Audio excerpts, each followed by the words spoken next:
Before I read off on the key points, can I just do a sound check? If you can hear me loud and clear, can I just request that you head down to the question box and type a yes? Great. Thanks for the thumbs up, Mooris. The rest of our audience, just head down to the question box and type yes if you can hear me clearly. All right. Thank you, Ashley. Edwin, thank you so much. Some of the key points that we'll be touching on, once again, for those of you who have joined us slightly later, we will be discussing beating the inflation with the Singapore stock market. All right, and some of the key points that we will be touching on will be, just give me a second, I'm using a very small screen today. It's taking me some time to adjust the slides. All right, so some of the key points that we will be touching on for today's fireside chat, at least those are the questions that Children will be fielding Mooris at some point. How inflation would make equities less attractive, all right?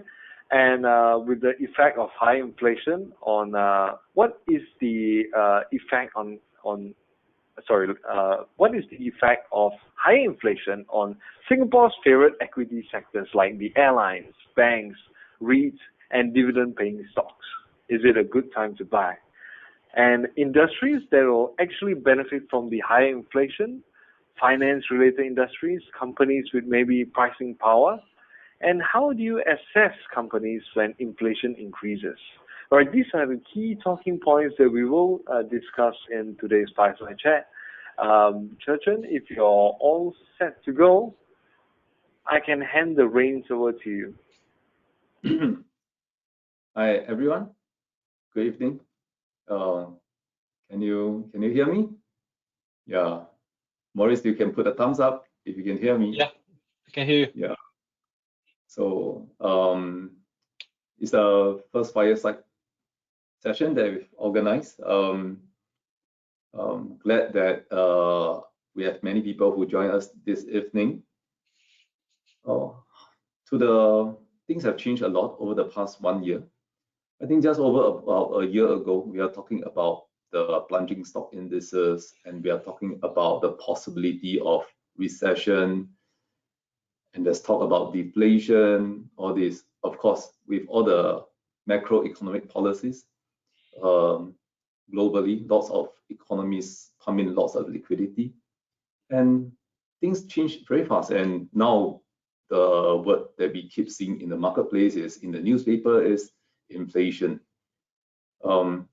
So our team have come up with this topic on inflation, and I'm glad that today joining me is Mooris. I feel young, so they pair me up with a younger person. So I'm glad to have Mooris with me, and then we touch on this topic. During our discussion, when we talk about inflation, what it has meant to me. Sometimes, like over the years, one of the first things that came to my mind is price of coffee, right? The same cup of coffee that used to cost us like $1, $1.20 has become like $1.80 to even $2. So that's the immediate part that we felt that the prices have changed, prices has increased. And the other one that I share with them is, look, the price of chicken rice, how much have it increased, right? For those with longer memory like myself, I can remember $1.50 for a plate of chicken rice. Okay, there could be others who have memories of prices cheaper than that. Okay, but I still remember chicken rice could be as cheap as $1.50.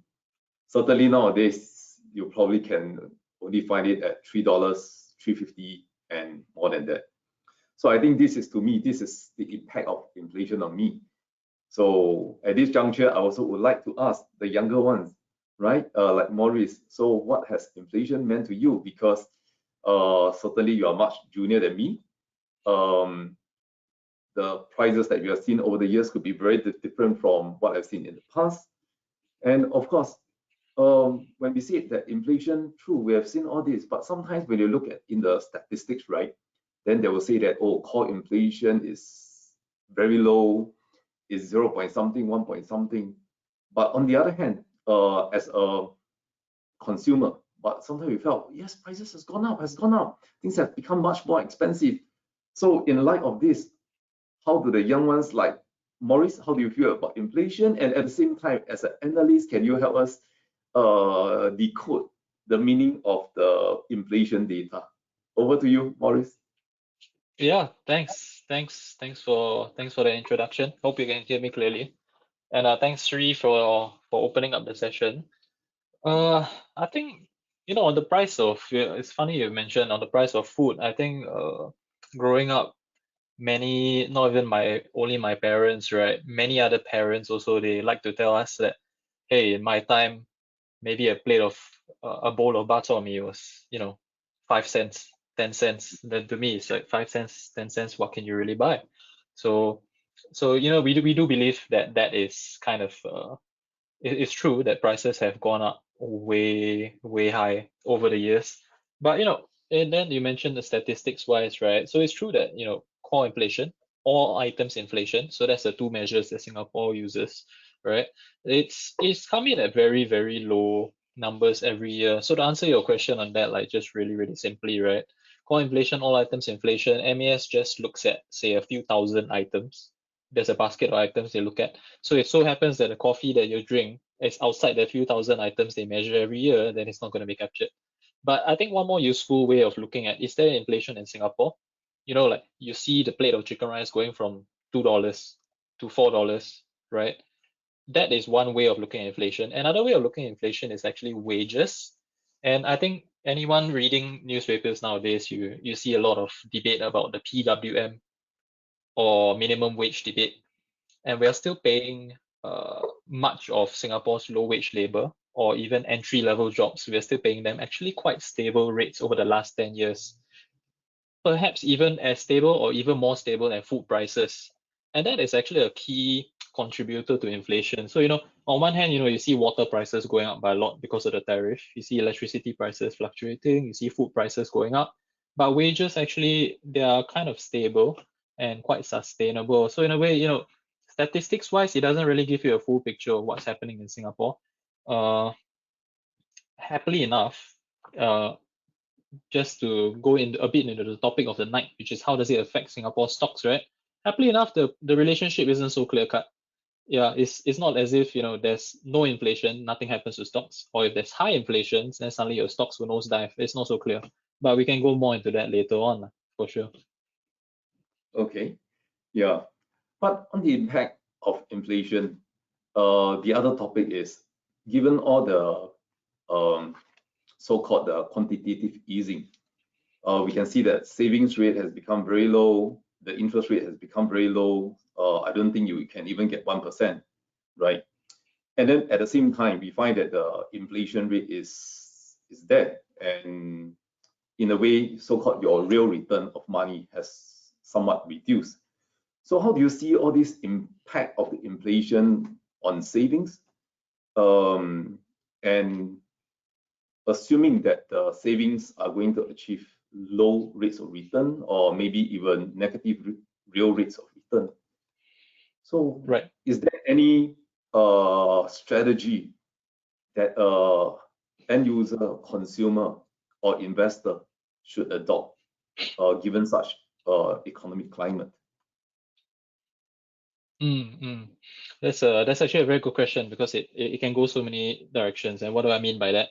Because one way of looking at it is, when you're asking, is there going to be higher inflation later on and what should you do? There's another question to that, which is, if there's high inflation, that usually means there's going to be higher interest rates. So what should you do when interest rates are higher as well?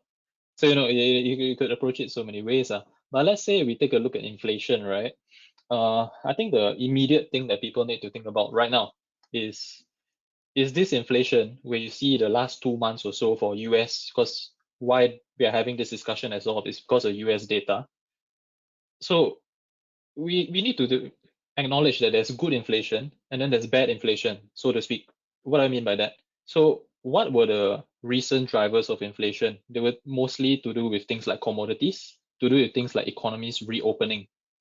It's as if you have a school full of children, and then everybody, all 1,500 students, all have to leave at 2 p.m. on the dot exactly at once. And then, you have a traffic warden outside says that, well, this school is always very congested because he's only there at 2 p.m. to see every student coming out. So now you see all the economies, they're all reopening, right? And then suddenly everyone's rushing for all the different kind of raw materials they need. Of course, your prices are going to go up.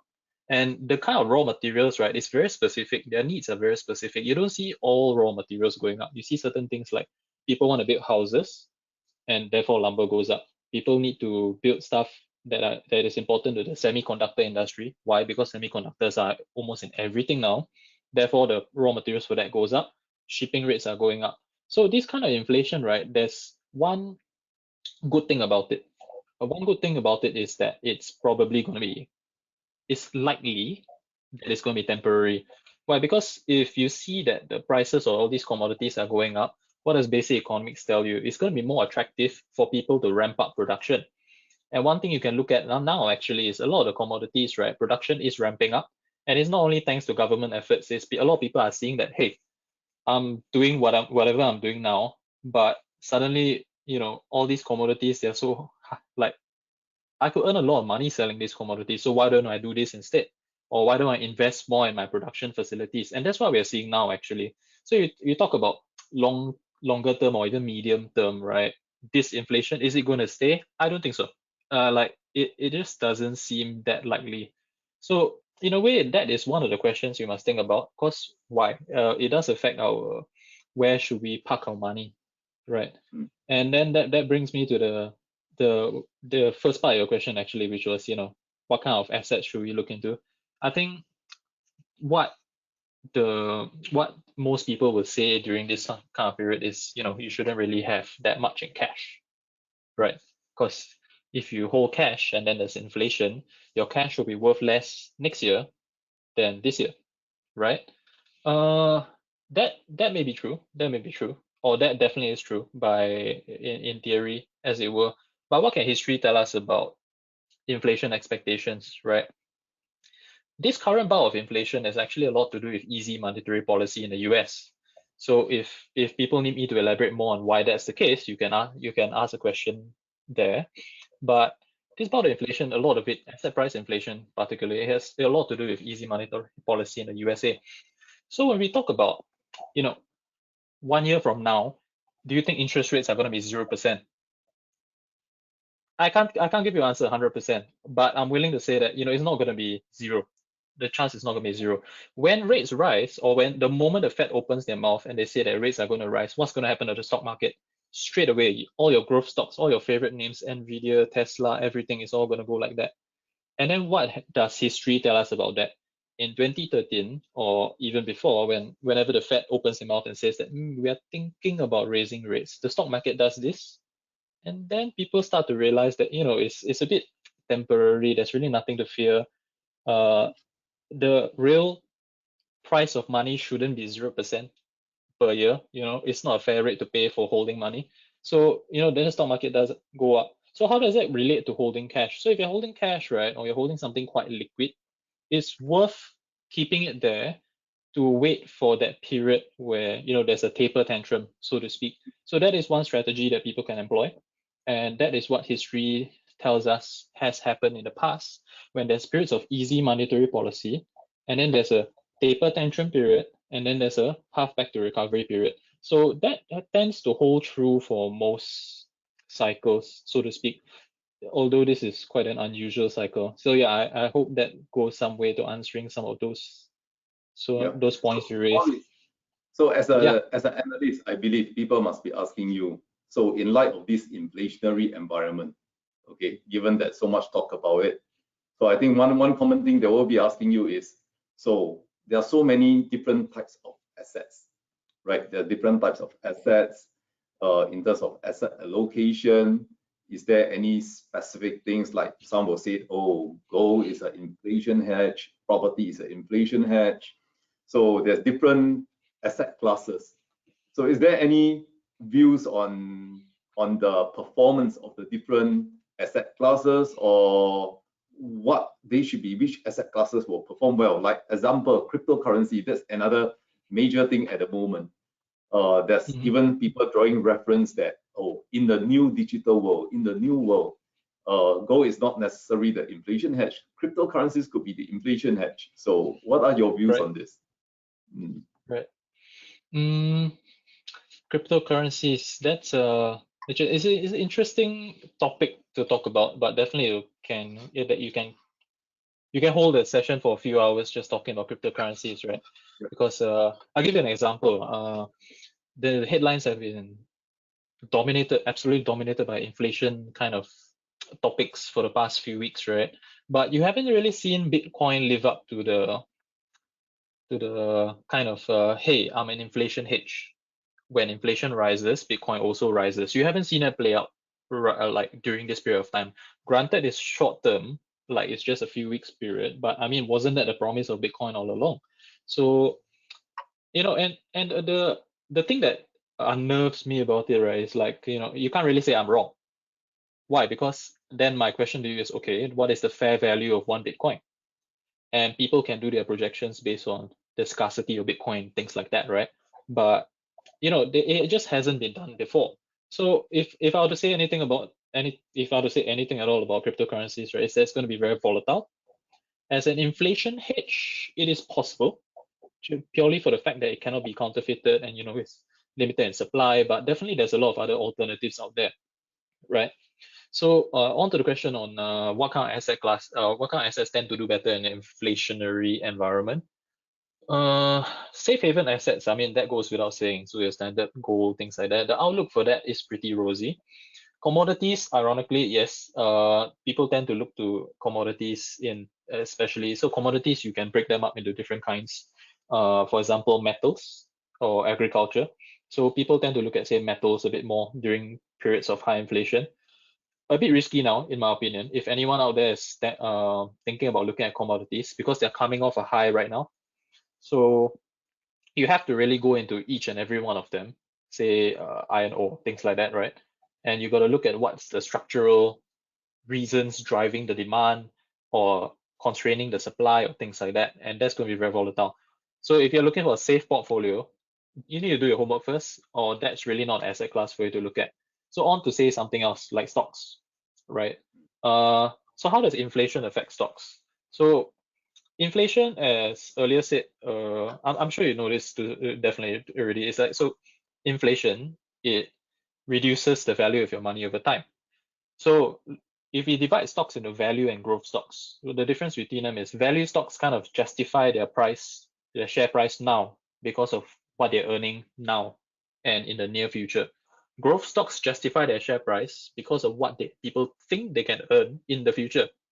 10 years from now, 20 years from now, why do people, I mean, it wasn't listed at the time, but I mean, why do people like, say, Grab or Spotify or Uber so much back then? It's because people thought that they would have a dominant position in the future.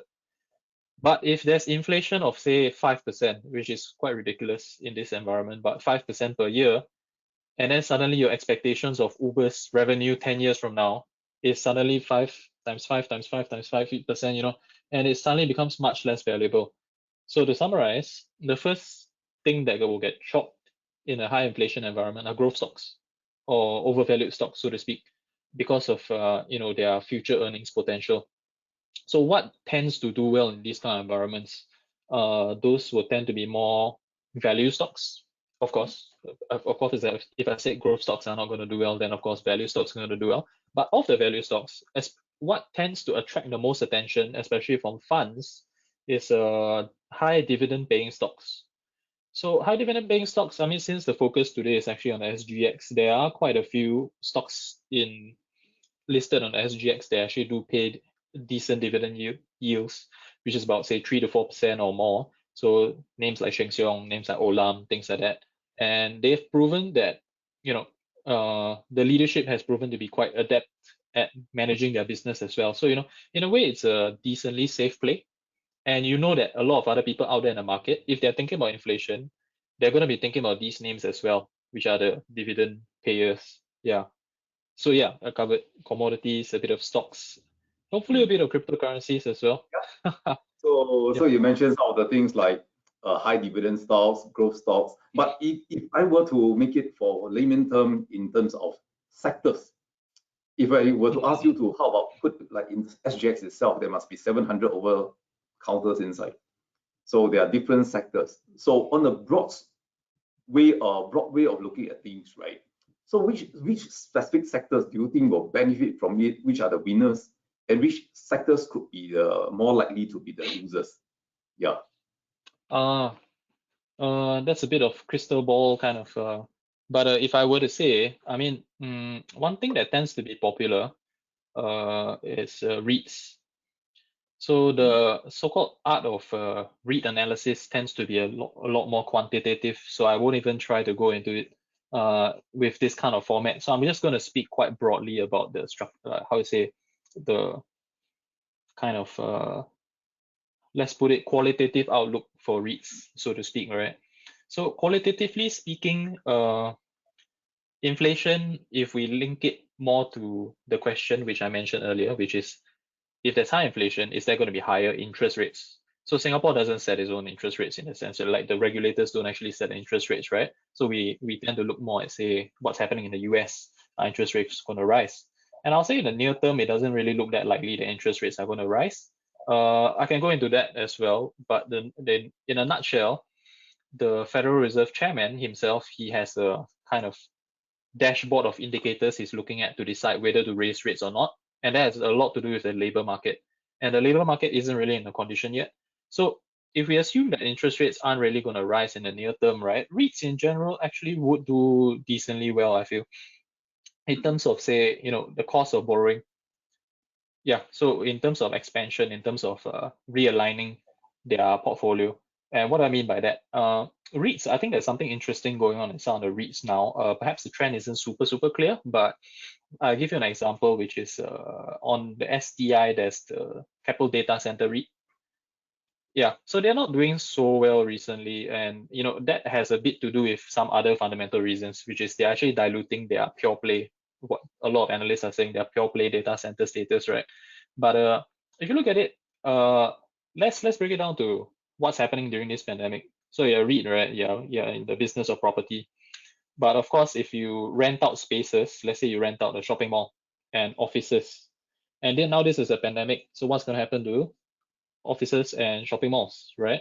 So pandemic is pandemic, but now let's say it's post-pandemic, who's going to benefit? What kind of property developers are going to benefit in post-pandemic situation? If you own a lot of prime locations in the CBD and suddenly the work from home trend is just here to stay, then what's going to happen to all your kind of office properties? Firstly, it's either going to become dead weight, or people who come back, right, they're going to want a different kind of office arrangement. And what does that mean? You need a lot more money to do your kind of redevelopment, your renovation, your kind of, you make it hip and young and nice and co-working spaces and things like that, right? And you need money, you need capital for that. And if interest rates are going to be very high for the kind of capital you need to deploy, then that's just not very favorable to your business overall. And one interesting thing is you can actually see that playing out in some of the stock prices nowadays. For example, another ticker I can throw out there is Hobie Land, right, which received quite favorable ratings from DBS recently. And one of the reasons cited was actually really that they are quite well positioned to capture work from home trends. Yeah. So if I were to say anything at all about that sector, right, is that not all REITs are equal. You can't just throw in your money into some sort of index tracking REITs, S-REITs rather, or throw money into any kind of S-REIT. You have to go into it and look, yes, this is a REIT, but have they planned far ahead enough to capture post-pandemic kind of trends? Are they going to benefit from this? All the way back to Keppel Data Center REIT. I mean, data centers, if you asked me a year ago, it's kind of a no-brainer, right? I mean, which country in the world isn't trying to expand data centers? But all of a sudden, the government comes in and says that, no more data centers in Singapore, no more new data centers in Singapore because of green concerns, things like that. Then all of a sudden, oh my God, and then what's going to happen to my business? So it's not so clear cut. It's not so clear cut. You have to do your homework when it comes to REITs, but definitely there's a lot of opportunities there. Partly to do with, say, so partly to do with inflation in terms of, how the interest rate affects their rate of borrowing and things like that. But also a lot to do with post-pandemic trends, which is still highly relevant. Yeah, but that's that for REITs. Other So sectors, Yeah, go ahead. Yes. So I started off the conversation by talking about the chicken rice at 150, and you added on by saying that bak chor mee is 20 cents, right? The so-called the compound rate of growth. I'm happy to hear that, because basically there are people more senior telling you of all this old story, but it also means that the compound rate of return actually from the food industry, right? The compound rate of inflation from the food industry seems very high, right? Maybe even higher than the published rate of inflation that is mentioned in the papers. So does it mean that like F&B business, because they have higher pricing power, does it mean that they will end up doing better, those F&B counters, or does it mean that the commodities related firms, right? In the SGX itself, there's a few commodity related firms. Does it mean that these are the ones that will be the beneficiary in this inflationary era? Speaking about recent trends for the commodity related firms, so I'm guessing you're talking about, say, like Wilmar, Golden Agri, those kind. I think speaking about recent trends, right? The wave has come and the wave has gone. Because we've seen all the prices for their related commodities spike already. And it's a bit hard to conceive that, given the current state of demand, which is people look at the high prices and I'm not going to pay that price for palm oil. And they're literally shutting down factories because the palm oil prices are so high, right? So, it's hard to imagine it spiking back up. So if you didn't get in Wilmar or Golden Agri before this period, then, maybe revisit it sometime in the future, but not now. But in terms of high inflationary environment, yeah, they will tend to be good place, stable place rather. But I put it to you that there are better place in the current state of the market, so as it were. But as to F&B and retail, right, I think it's a pretty interesting topic, right? Because it brings one thought to mind, which is Singapore pre-pandemic and Singapore now. So now there's an air of, this is just my opinion, so feel free to hop in anytime. But Singapore has this air of recovery, right? We are recovering post-pandemic. So it's a bit dampened because of phase 2A, phase 2B, whichever phase we're in now, right? Until June 21st. But the thing is, if you look at the STI, for instance, right? So it peaked at about 3.6K some years before, actually. So it's not as if it peaked right before the pandemic and then it crashed like 1,000 points to 2.6K, something like that. But the thing is, STI was actually on a kind of sideways, maybe sometimes going up, but sideways coming down kind of trend. And that actually reflects a bit of the state of our economy and a lot of the industries as well in Singapore, which is that, we weren't growing super fast before the pandemic. We weren't experiencing super high numbers of GDP growth. We weren't seeing like double-digit rises in certain industries and things like that. And then all of a sudden, right, what you're seeing in the stock market now, what people are pricing in, is actually overly high growth. So I bring to you one example, which is maybe SIA. So if you look at SIA pre-pandemic and look at SIA now, so SIA pre-pandemic, this is just my opinion, by the way, but of course, but SIA pre-pandemic, they weren't really, again, my opinion, but they weren't really the super dominant player in the region. Because what were people talking about pre-pandemic when it comes to SIA?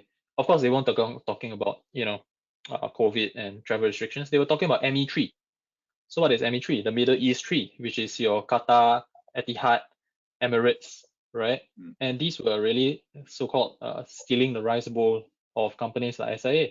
And then what you're seeing in the stock performance of companies like SIA now, and on to another question, which is your commodities companies.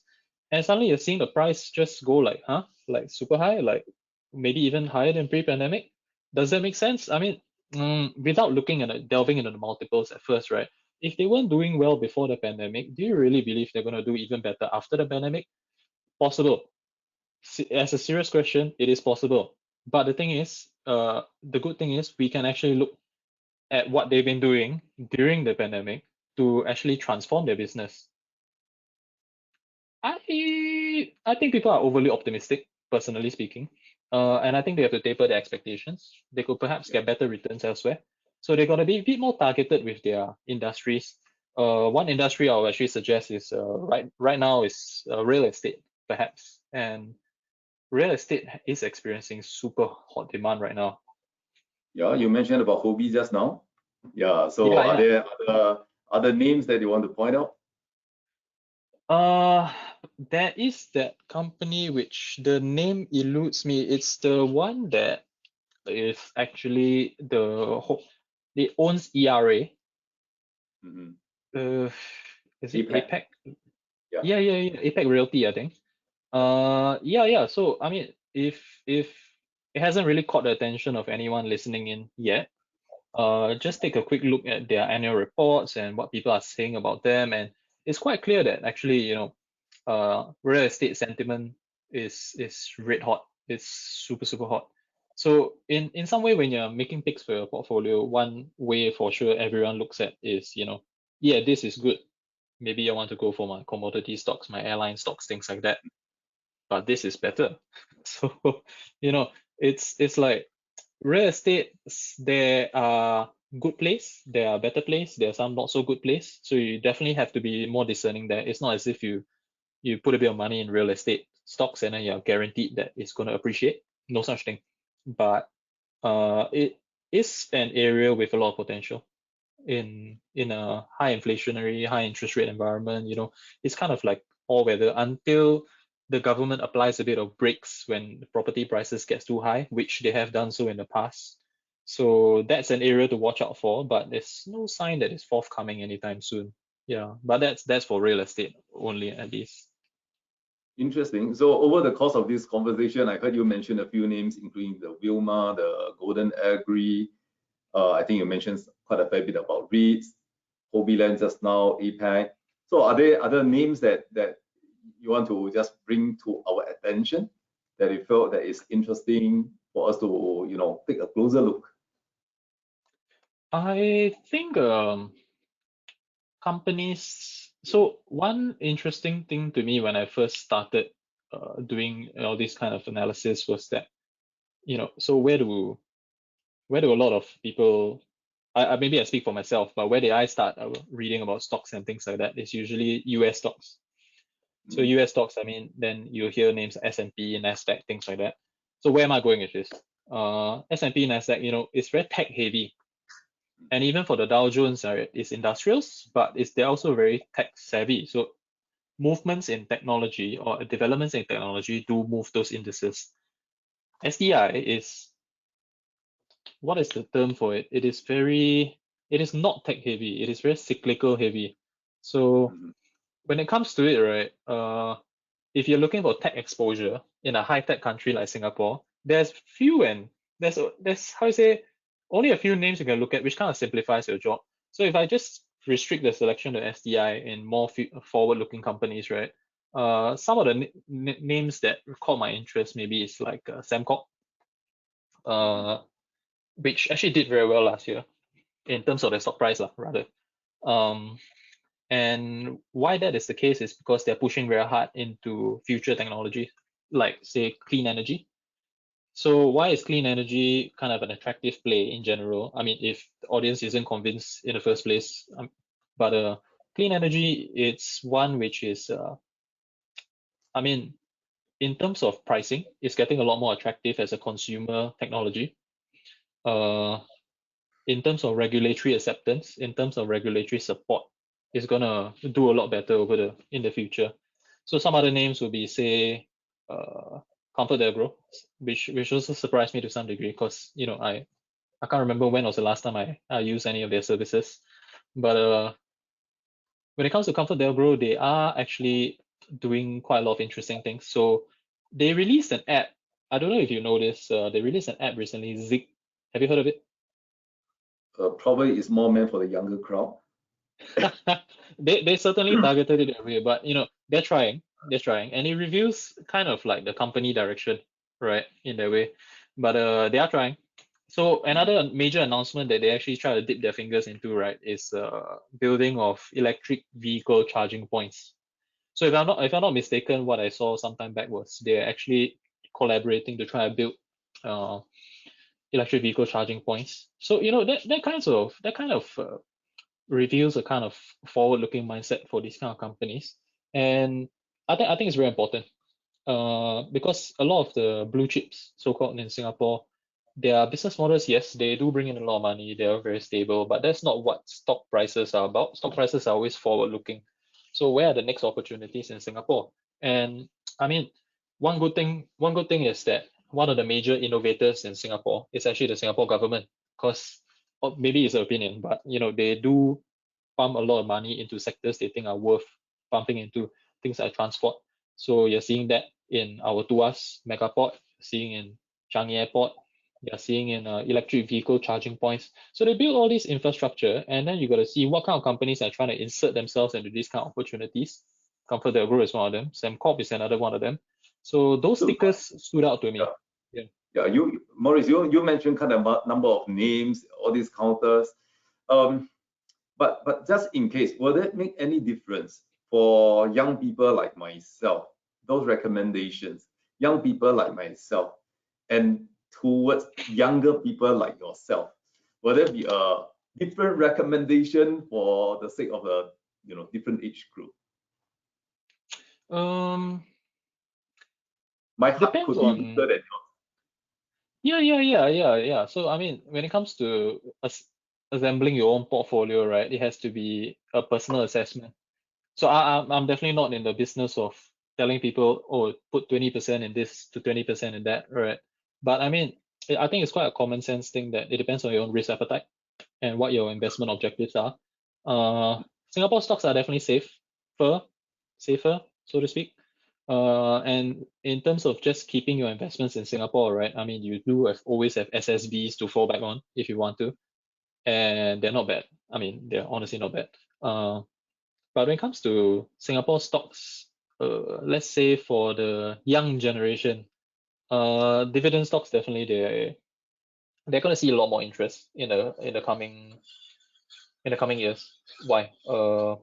In high inflation environments, they are, to summarize, right?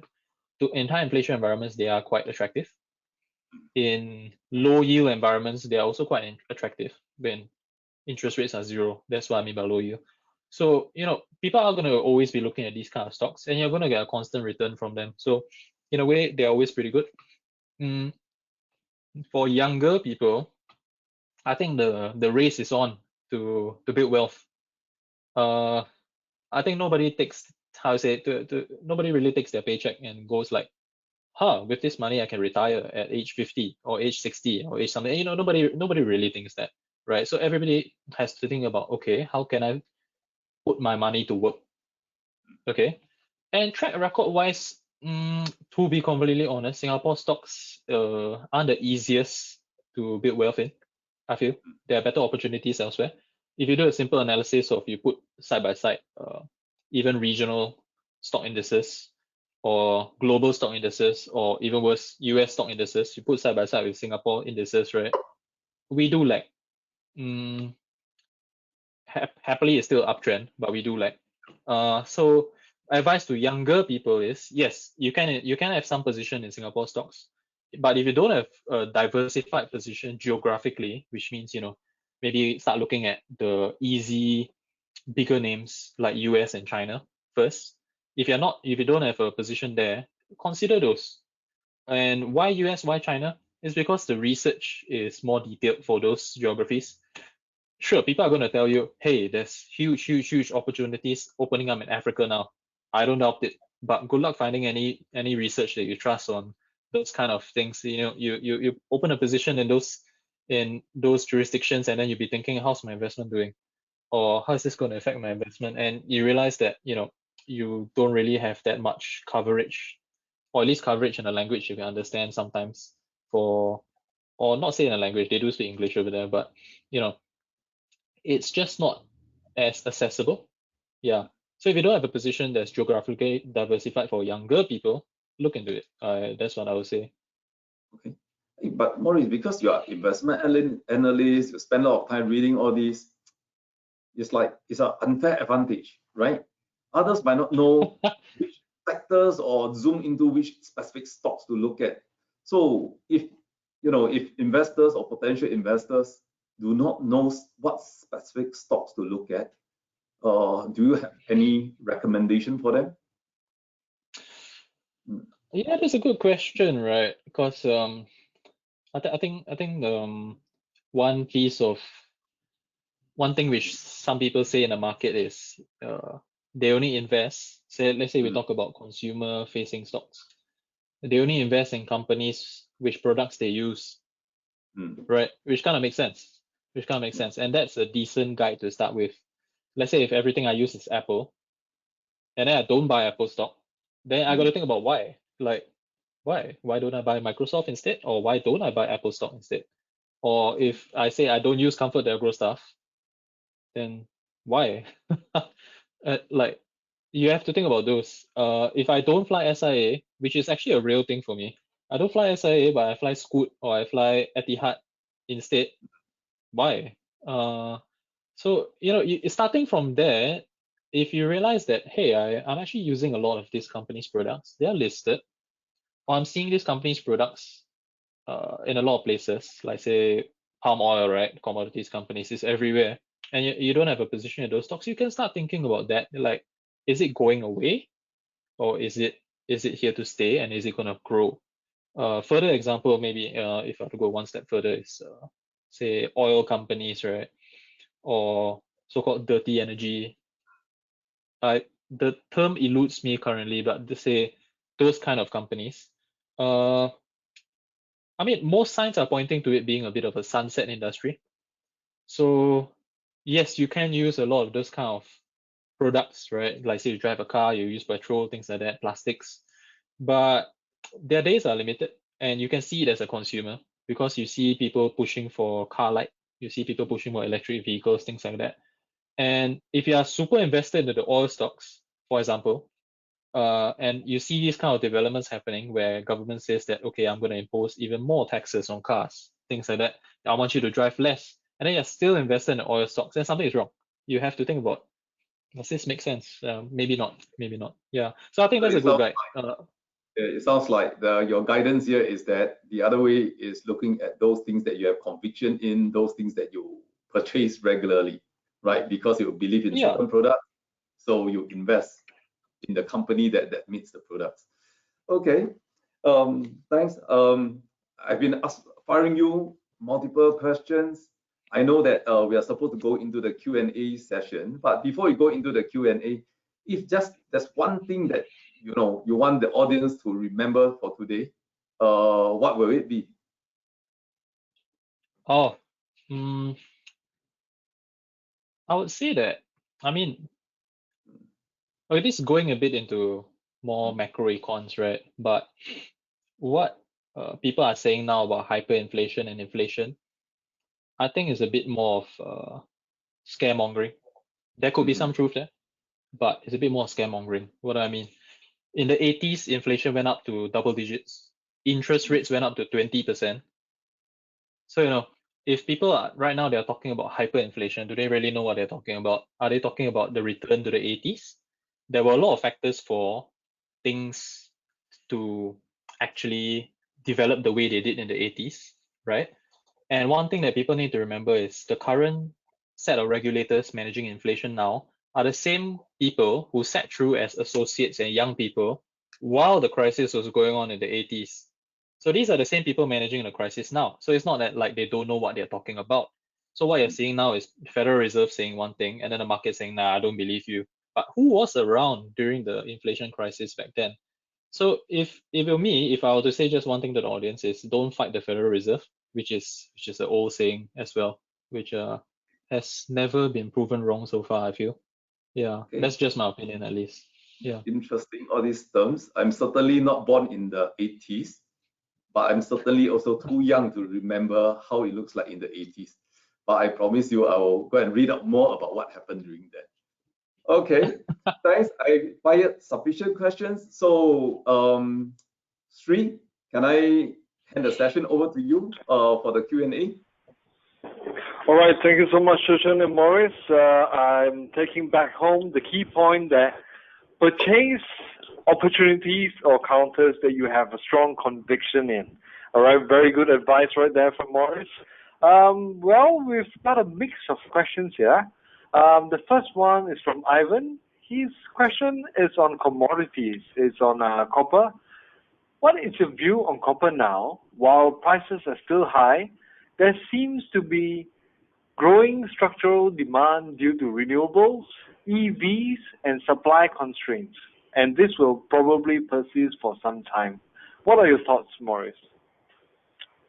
I must profess half proficiency in some of the more targeted commodities. So on copper, right, I've briefly written about it or read up and did my research on it. What I do know of it, so take this as not as a ultimate sanction of where it's going, but copper is another one of the commodities, like rightly Ivan mentioned, that it has a lot to do with EVs, right? And one thing that makes EVs feasible or renewables feasible in general, why are people only talking about it now? The technology has existed for so long. It's actually that in terms of price, it has become cheap enough to become commercially viable. So if your raw inputs are going to rise so much in price, you're going to see people shy away from using, or rather from manufacturing the kind of renewable energy generators. I'll give you an example, right? So not entirely related to copper, sorry about that, but in terms of Tesla, so Tesla, they make cars, right? But Tesla also make roof tiles.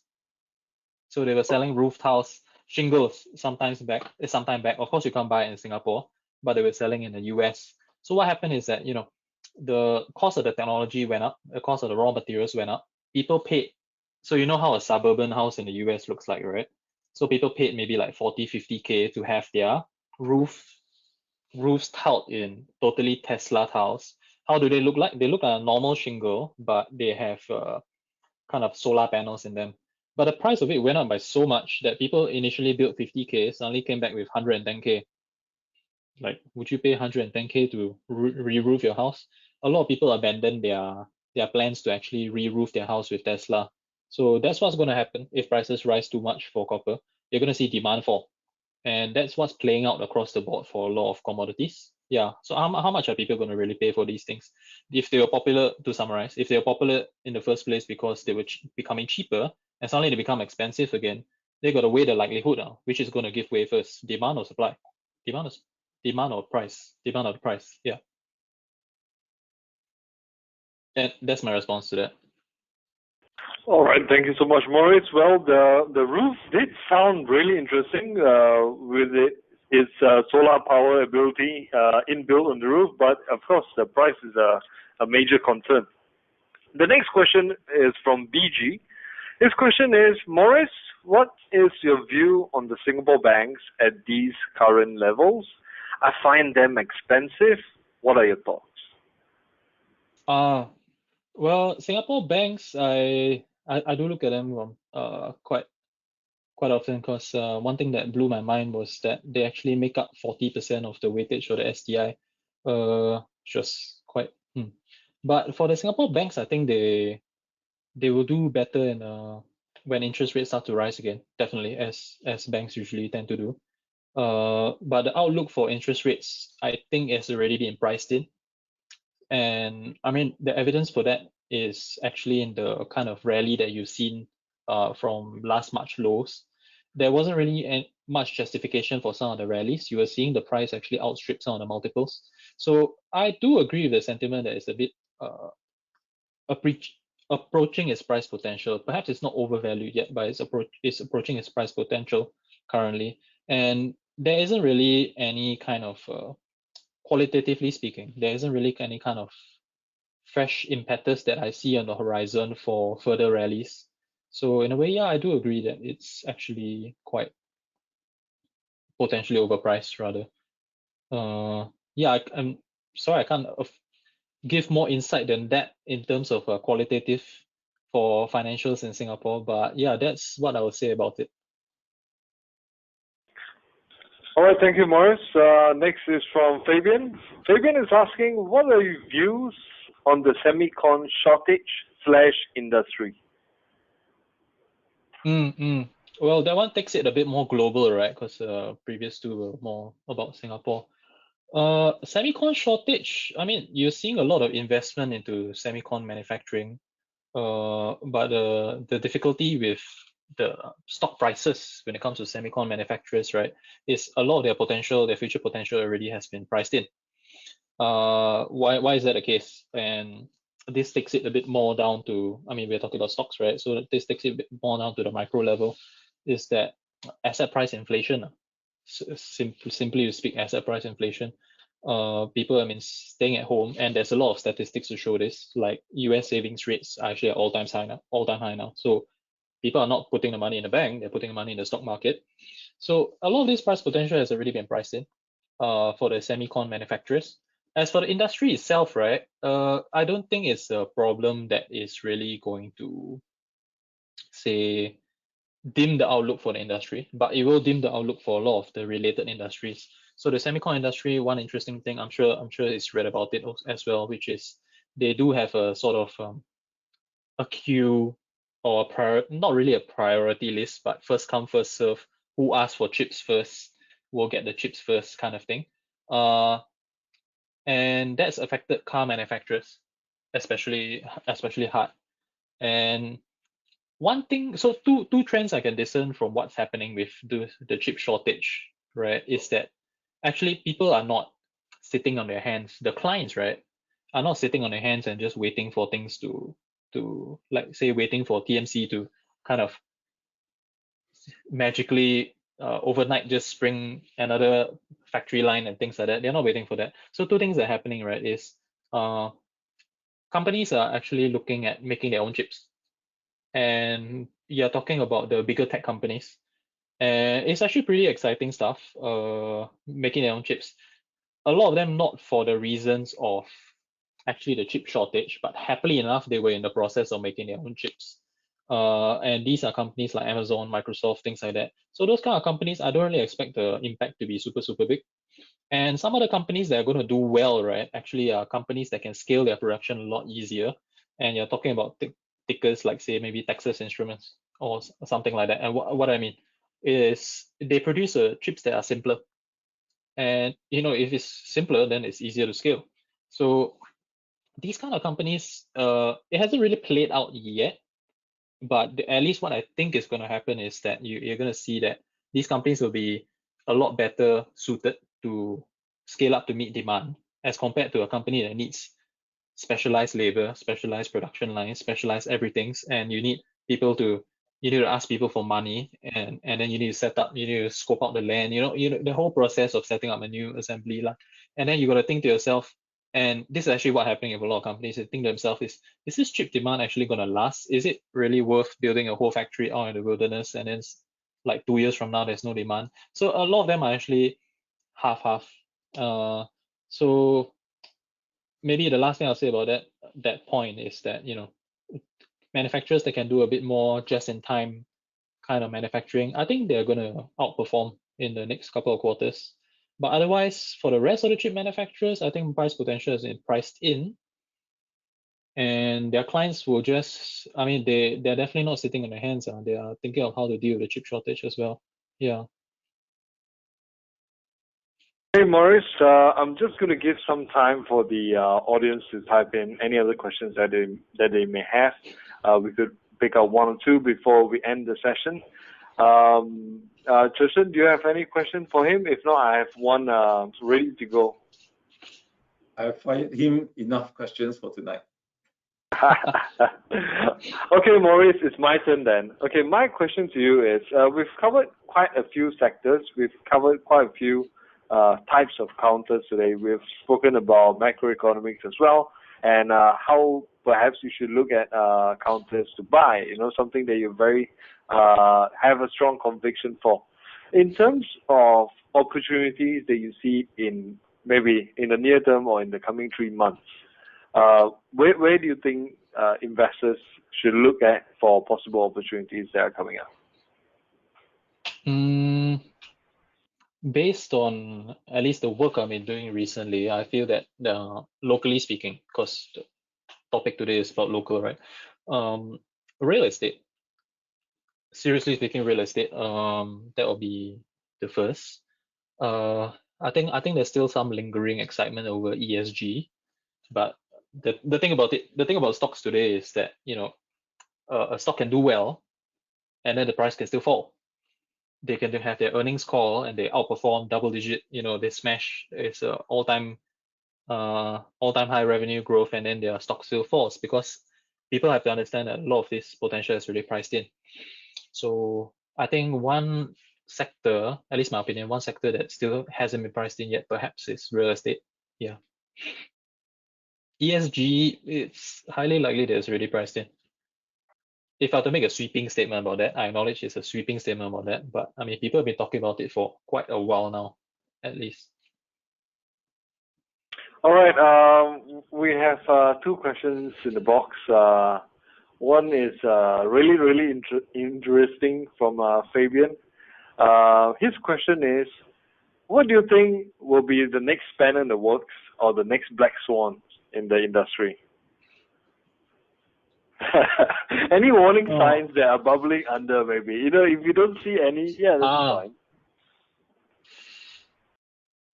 I do remember feeling like that when I was doing some analyses recently. It eludes me currently.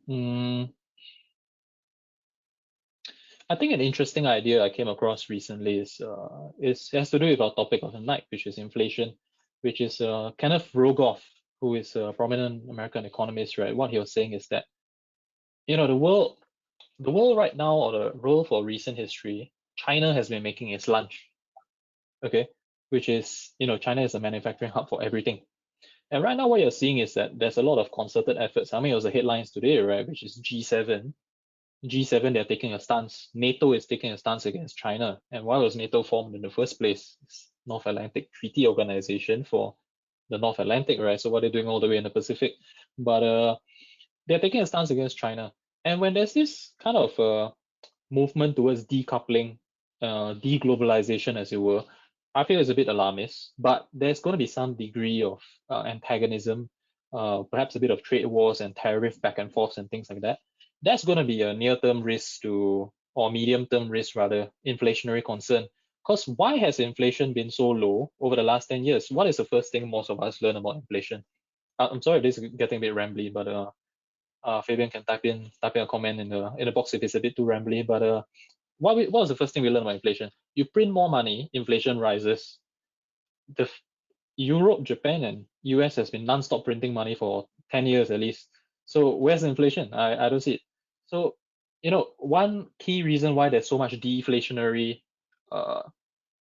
pressures right now, right, is because of things like this, which is China can produce things so cheap that things you used to buy from, say, Walmart, which was produced in some, like, say, or you buy Ford cars made in Detroit or something like that, right? Can't remember the factory there, but instead of that, then you can suddenly buy from China, and that's a lot cheaper. And the moment you have this global decoupling, and then you got to bring the jobs back to the US, you're not going to pay these guys Chinese wages rather. Or if the factories in China, which what they're doing is they're moving to areas like Vietnam, and then how is that supply chain gonna work? Is it gonna go from Vietnam to China, then China to US, or is it Vietnam to US, which hasn't really been set up yet? So that's gonna be a near-term risk to inflation, I feel, if this trend continues and there's some concrete action taken in terms of trade, trade actions, rather tariffs, and they declare trade wars, so to speak. Yeah, I found that a pretty interesting idea. All right, thank you so much, Mooris. Fabian, thank you as well. He thought randomness is okay because no one knew COVID would come. It was utterly random as well. And that's all that we have today, but the conversation doesn't need to end today. All right, you can still send your questions for Mooris, and if you have special questions for Che Chern himself, you can type them in the feedback form right after this session. All right, and thank you once again for joining us for this fireside chat we will have more Fireside Chats coming up with different guests in the studio.